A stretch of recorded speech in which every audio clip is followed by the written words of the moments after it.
going on, Jerome's?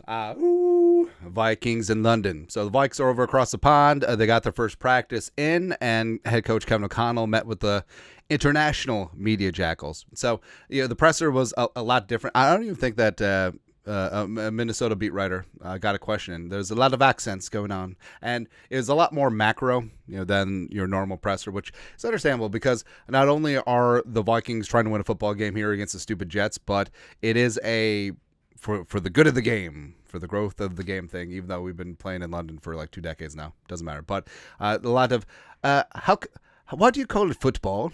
It seems like it's not even a ball. It's an egg that you throw with your hands, right? Is there kicking in football? There's a little kicking. How many points are the kicks worth? Sometimes 1, sometimes 3. Don't worry about it, right? So Kevin O'Connell, by the way, they love Kevin O'Connell. I feel like Kevin O'Connell could run for prime minister in England right now and win, and then just invade France. Because they would follow this man to hell and back. So Kevin O'Connell had some stuff and some things and going through here. So first off, Hawkinson going to be out for Sunday. They did kickstart his heart. The 21-day practice window started on Friday, which is perfectly fine. Like, did not expect him back against the Jets, even though he's eligible to return. But we'll see if it's the Lions game, whatever. If it's the Rams even, and his practice window closes on the 24th, maybe even holding him out to November 3rd, week 9 against the Colts. Either way, TJ Hawkinson, one of the best tight ends in the game. He's top 3 and he ain't 3. It's like the offense is like a grease fire, and then it's just like, we need to put out this fire. And then Hawkinson is just like a cup of gasoline, just like, let's go. Let's go, baby. Also, no other injury designations heading into the game. So Ivan Pace Jr., ankle good to go, and he will make his return Sunday against the Jets. Although I feel like Kamu's earned some snaps. Yeah. Talked about the Brian Flores defense. It was a huge talking point even across the pond. Labeled as organized chaos, and he talked about how as a head coach, you want to be a head coach of the entire team. But O'Connell, coming from an offensive background, he talked about how he hired Flores, last off season or 2 off seasons ago, where he didn't want to face Flores' defense anymore, which is kind of awesome. But talking about, the scheme is the scheme, which is great, but it's what Flores has talked about too, the player ownership and interaction. Flores constantly says it's not his defense, it's the players, and just giving them autonomy on the field, because the players are out there. If they see something, they can check in and out of pressures, they can call twists and stunts, they can change things up, and that goes to communication, that goes to trust. Right, and that the connection that Flores has with his players is the key to this defense's success. Also, year 2 in this defense is huge, but also the quick fits of all of the free agents and drafted players as well. Diamond Dallas Turner, hopefully he gets a little bit more traction this week, but also AVG, Grenard, Tilly, and Gilly, and Shaq and Cashman and stuff, and just like. Kwesi has done an amazing job getting the guys, and Flores has done an amazing job of getting them up to speed as soon as possible, because they communicate like a defense that's been together 5-6 years. It's pretty awesome, man. Also, talked about the need to activate Justin Jefferson even when he's doubled and tripled. Jefferson, his presser's going on right now. So the Brits love superstars. I mean, it's a football culture, and the talisman on the team is always the most popular one. And Jefferson, Kevin O'Connell, straight up just said that he is the best player at his position on the planet. And the team is about guys like Jefferson. It is about stars like that. And getting him going, even in a tough matchup. Sauce Gardner is elite in this league, and DJ Reed is no slouch either. So the Jets have some phenomenal corners. And, of course, that they want to have themselves a big-time game against Jefferson on the big stage here.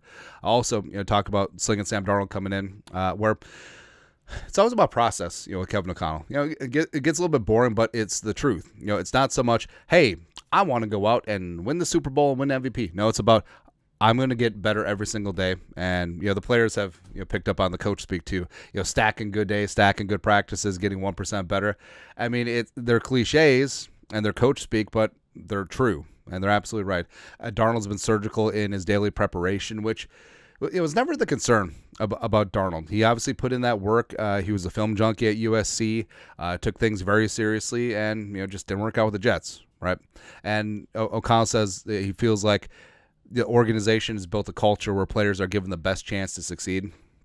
And that's really the name of the game, because some coaches think it's all about them, but O'Connell and Flores, like, they're both very humble, and they understand their role is to let everyone else shine. And when things go bad, it's their fault. And when things go good, so it's the players. It's attributed to the players, right? Also, Darnold, tough, good athlete. There's a reason why he was the number 3 overall pick. And we said that almost ad nauseum, but the arm was always there. The accuracy was always there. And the work ethic was always there. So there's other mitigating circumstances that made it so it didn't work out with the Jets and with the Panthers, right? And also talked about how quarterback. So again, going back to this whole macro thing, talk about how quarterback is the toughest position in all of team sports. That's an offshoot of what we say all the time. We say it's the most important position in all of team sports. Although he did try to backtrack a little bit. He said that defending/marking Ronaldo has got to be kind of tough, but I don't know, man. Like, I feel like just being Ronaldo is kind of tough. Or, I don't know, you could make a lot of cases like what's the most important position on the soccer pitch, right? So you could say an attacking midfielder, a box-to-box midfielder, a winger, a forward, a goalie standing on his head, to crib a hockey term. But I don't know, like with American football, it's the quarterback, right? Also, no excuses for travel, because the Jets travel too. Couple time zones shorter. I'm not saying, I'm just saying. But also, it's all about preparation and the process. They've done this thing before 2 years ago. This staff and this medical and health and wellness team, and it's some of that worked out well. Vikings got a win 2 years ago against the Saints. The doink off of the post. Just remember that. Lutz. Right. But no excuses. They still have to show up and show out. And if the Vikings come out flat, like, no one's going to feel bad for them. Right. So there's 17 of these mothers. Every single one is important. Doesn't matter whether you're home or on the road, or it's a home game that suddenly got put in England for whatever reason. Yeah. Also, so they're practicing. I believe they're in Watford. Right. So it's it's outer ring burb of London. But Elton John used to own Watford FC. Like, their logo is like the moose or something. I don't know, just tying another chapter in the dumbest rivalry in sports history. Vikings and the Jets. Also, he was asked by a British reporter, try to sell international fans about why they should root for the Vikings. Well, brother, I have a bajillion reasons why you should not root for the Vikings. Pain. Like, I'm such a sucker for pain. Are you? The British have a saying, it's the hope that kills you.